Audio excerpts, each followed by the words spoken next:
ଆପଣମାନେ ଜାଣିଛନ୍ତି ଭାରତର ଏକ ଏମିତି ମନ୍ଦିର ଅଛି ଯେଉଁଠାରେ ଭଗବାନ ଶିବ ନିଜେ ତପସ୍ୟା କରୁଛନ୍ତି। ହଁ, ଆମେ କହୁଛୁ କପିଳାସ ମନ୍ଦିର ବିଷୟରେ, ଯାହା ଓଡ଼ିଶାର ଢେଙ୍କାନାଳ ଜିଲ୍ଲାରେ ଅବସ୍ଥିତ।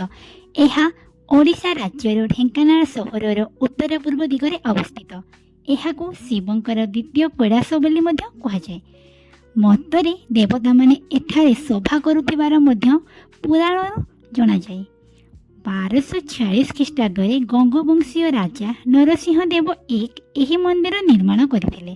ଏହା ଢେଙ୍କାନାଳ ସହରଠାରୁ 26 କିଲୋମିଟର ଦୂରରେ ଏକ ପାହାଡ଼ ଉପରେ ତଥା ସମୁଦ୍ର ପତନଠାରୁ ପ୍ରାୟ 2239 ଫୁଟ ଉଚ୍ଚତାରେ ଅବସ୍ଥିତ। ଏହି ସ୍ଥାନକୁ ପହଞ୍ଚିବା ପାଇଁ ଆପଣଙ୍କୁ 1352 ପାହାଚ ଚଢ଼ିବାକୁ ପଡ଼ିଥାଏ।